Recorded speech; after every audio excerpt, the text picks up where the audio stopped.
वाले हैं तो फिर इन लोगों के पास वोट मांगने क्यों आते हो? मिन्नत तरले क्यों कर रहे हो? चाय पीने के लिए फोन क्यों करते हो लोगों को?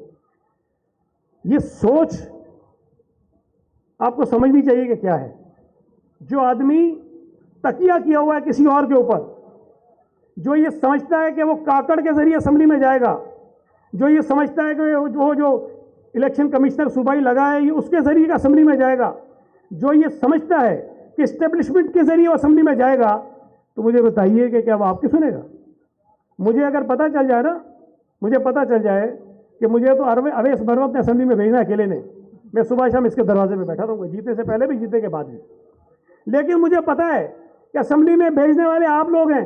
मैं इलेक्शन से पहले भी आपके पास बैठा हूँ, इलेक्शन के बाद भी आपके पास बैठूंगा, इसलिए कि मुझे वोट आपका चाहिए। मेरे पास ना काकड़ की सपोर्ट है, ना ये इलेक्शन कमीशन की सपोर्ट है, ना एस्टेब्लिशमेंट की सपोर्ट है, और ना मैं चाहता हूँ। हम आपके जरिए इलेक्शन जीतना चाहते हैं, आपके जरिए असेंबली में जाना चाहते हैं, आपकी खिदमत करना चाहते हैं, आप हमारी ताकत हैं।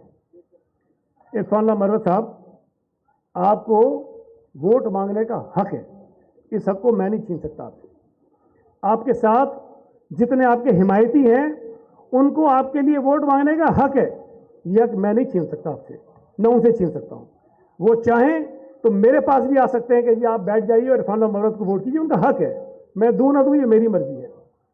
लेकिन जो तरीक़ेकार आपने इख्तियार किया हुआ है, जिस तरह आप लोगों को फ़ोन करके धमकियां देते हो, ये धमकियां देना मुनासिब नहीं है।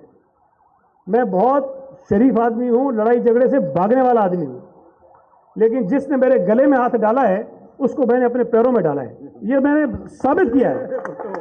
जो मेरे से लड़ा है, मैं बदमाशी नहीं करता हूं, मैं कानूनी तरीके से अपने रास्ते इख्तियार करता हूं। जिसकी गर्दन में सरिया आता उसकी गर्दन से सरिया निकालना मुझे आता है। तो ये जो बदमाशी और गुंडागर्दी तुमने खत्म शुरू की हुई है, इसको खत्म करो, इलेक्शन लड़ो। इलेक्शन लड़ना तुम्हारा हक है।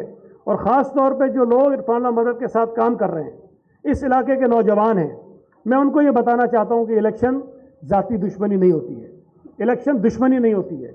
इलेक्शन होता है, 8 फरवरी को होगा, ख़त्म हो जाएगा। हमने, आपने, सबने इस इलाके में रहना है। आप मुझे जानते हैं, मैं आपको जानता हूँ, आप मेरी इज़्ज़त करते हैं, मैं आपकी इज़्ज़त करता हूँ। ये रिश्ता इसी तरह रहना चाहिए, ये ताल्लुक़ इसी तरह रहना चाहिए। इंतखाबात की वजह से आपकी गली मोहल्ले में आपस में झगड़े नहीं होने चाहिए। मोहब्बत से इलेक्शन लड़ो, आपका हक है, जिसकी मर्जी काम करो। और ख़ास तौर पे जो पुलिस ऑफिसर जिनको इरफान मरवत ने भर्ती करवाया था से 30 साल पहले, मैं उनको बताना चाहता हूँ कि ठीक है, तुम उसके एहसानमंद होगे, तुम्हारे ऊपर उसने नौकरी देकर तुम्हें अपना गुलाम बनाया होगा। तुम इरफान मरवत के लिए वोट डालना चाहते हो, डालो, तुम्हारी मर्जी है, कोई जबर नहीं है। तुम्हारा ख़ानदान उसको वोट देना चाहता है, वोट दो, मेरा कोई जबर नहीं है। मैं भी वोट मांगूंगा, वो जिसको मर्जी है दो। लेकिन जो तरीक़ेकार उन भर्ती होने वाले पुलिस वालों ने इख्तियार किया हुआ है, मुझे मजबूर मत करना कि मैं कहीं खड़े होकर नाम ले लेके बताऊं कि तुमने किस किस को क्या बोला है। तुम्हारे प्रमोशन भी होने वाले हैं, तुम्हारी नौकरियां भी हैं। अगर तुमने ये गुंडागर्दी पुलिस की वर्दी में जारी रखी तो फिर मैं तुम्हारी नौकरियां भी खा सकता हूं, और तुमने जो ये प्रमोशन के तुम्हारे आगे रिकॉर्ड बन रहे हैं वो भी खराब कर सकता हूं। आज मैं नाम नहीं ले रहा हूं, अगर आप बाज नहीं आए मैं नाम भी लूंगा, एक एक आदमी का नाम लूंगा, और मैं उन लोगों को भी लेकर आऊंगा जिनको तुम डरा और धमका रहे हो। ये तर्ज अमल अपना बंद करो। इस तरह से इलेक्शन नहीं जीते जाते हैं। तुम लोगों ने पहले भी जोर लगाया था, अल्लाह ताला ने हमें कामयाबी दी थी और तुम नाकाम हुए थे। आज भी मेरी कामयाबी सबसे बड़ी क्या है?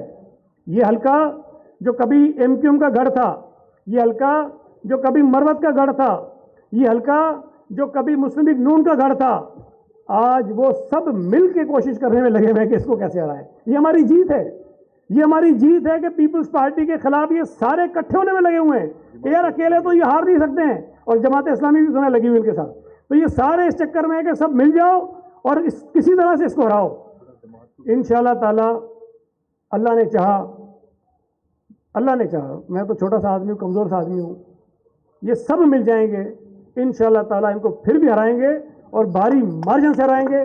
इसलिए कि हमने लोगों की खिदमत की है, हमने लोगों के साथ एक रिश्ता कायम किया है, हमने लोगों के साथ एक मोहब्बत कायम की है।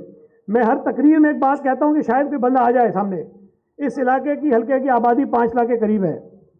मैं तकरीर में कहता हूँ इन 5 लाख लोगों में से कोई एक आदमी आए, एक जो ये कहे कि मैं सईद गनी के पास गया था अपना मसला लेकर और उसने मुझसे बदतमीजी की, उसने मुझसे ऊंची आवाज़ में बात की। और मैं ये भी बता दूं कि कई लोग ऐसे भी आए जो मुझसे ऊंची आवाज़ में बात करते थे, तलखी करते थे, गुस्सा करते थे, नाराज़ होते थे, लड़ते थे। मैं कहता हूं वो लोग जिन्होंने मुझसे लड़ाई की थी, जिन्होंने मुझ पर गुस्सा किया था, जो मुझ पर नाराज़ हुए थे, जिन्होंने मेरे साथ ऊंची आवाज़ में बात की थी, अगर उनमें से कोई आ जाके यार मैंने ये कहा था लेकिन सईद गनी ने भी ऊंची आवाज़ में बात की थी, कोई एक नहीं मिलेगा आपको। इंशाअल्लाह ताला मैं दावे से कहता हूं कोई एक आदमी नहीं मिलेगा। हमने अपने इलाके के लोगों को अपने घर के मेंबरों की तरह समझाया, फैमिली मेंबर की तरह समझाया। अगर कोई नाराज़ भी था तो बिठा के उसको समझाया है, काम होने वाला था उसको बताया कि हो सकता है, नहीं होने वाला था उसको समझाया कि नहीं हो सकता है, तुम्हें गुस्सा नहीं करना चाहिए। हमने अपना हक नुमाइंदगी इस तरह अदा किया है। मैं आपको कई लोग बता सकता हूं जो मरवत साहब के कभी घर पे भी गए होंगे किसी काम के लिए, और जवाब उसका क्या था सामने से, उसकी आंखें यहाँ होती हैं, 4 लुच्चे लफंग के साथ होते हैं, क्योंकि ऊंची आवाज़ में बात तो करके दिखाए सांप के साथ। मैं तो अपने आप को सांप भी नहीं कहलाता भाई, मैं तो भाई हूँ सबका, वो सांप कहलाता फिरता है। तो सांप से ऊंची आवाज़ में कोई बात करता था उसकी जबान खींचने की बातें होती थी। ये जो गुंडागर्दी बदमाशी हमने ख़त्म की है, इस गुंडागर्दी बदमाशी को इस इलाके में दोबारा इंशाअल्लाह ताला नहीं आने देंगे। मैं एक सिर्फ आखिर में बात करके आपसे इजाज़त लूँगा कि इलेक्शन कमीशन ख़ास तौर पे उससे मेरी गुजारिश है कि देखिए सूबा सिंध में जब निगरां हुकूमत आई थी उस वक्त सूबा सिंध में तमाम ऑफिसर्स का तबादला हुआ था। पुलिस में आईजी से शुरू किया इन्होंने, हेड मॉरल तक जो थानों में लगे हुए थे सबके ट्रांसफ़र हुए। एसएचओस गए, डीएसपीस गए, एसपीस गए, एसएसपीस गए, डीआईजीस गए, एडिशनल आईजीस गए। कोई एक अफसर भी हेड मॉरल की सतह तक का ऐसा नहीं था जो पीपल्स पार्टी के दौर में लगा हुआ था और आज वो लगा हुआ है। सबके तबादले हो गए, ठीक है, कोई बात नहीं, इलेक्शन पे होना चाहिए था। फिर उसके बाद यहाँ पर सूबाई इलेक्शन कमिश्नर का तबादला हुआ पीपल्स पार्टी के जो मुखालिफ जमातें उनकी फरमाइश पर। सच्ची बात बताऊं, वो किसी के काम का नहीं था जिसको हटाया इन्होंने। हम तो पूछते रहे कि जाके इनसे जो मुतालबा कर रहे हैं हटाने का, उनसे पूछो कि इसे किया क्या है। हल्का बंदी में उसका कोई किरदार नहीं था, बाकी काम वो कोई कर नहीं सकता। लेकिन बहरहाल दबाव डाला इलेक्शन कमीशन पे और इलेक्शन कमीशन ने सूबा इलेक्शन कमीशन को तब्दील कर दिया, किसी और को लगा दिया। चले हम चुप पे भी चुप हैं, हमें क्या फ़र्क पड़ता है, लगा दें आप। उसके बाद एजुकेशन डिपार्टमेंट में बहुत सारे तबादले हो गए जो डिस्ट्रिक्ट एजुकेशन ऑफिसर्स थे उनके। पीपल्स पार्टी ने शिकायत की इलेक्शन कमीशन में कि भाई ये क्या हो रहा है, एक दफ़ा जब सारे हो गए दोबारा क्यों हो रहे हैं, और ये हमारे मुखालिफों की फरमाइश पे हो रहे हैं। उन्होंने सारे तो नहीं कैंसिल किए, लेकिन जो उसमें से आरोज लगे थे उनके ऑर्डर कैंसिल कर दिए। चलो आपकी मर्जी थी।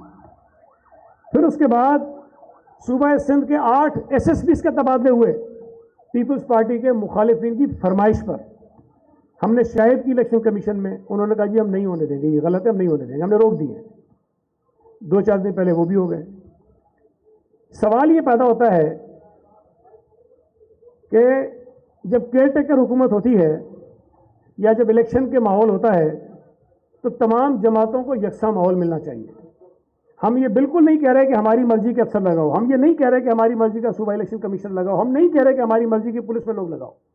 जो तुमने लगा दिए, हम आदमी इस किस्म के माहौल में इलेक्शन लड़ने का हम लड़ जाएंगे, कोई मसला नहीं है।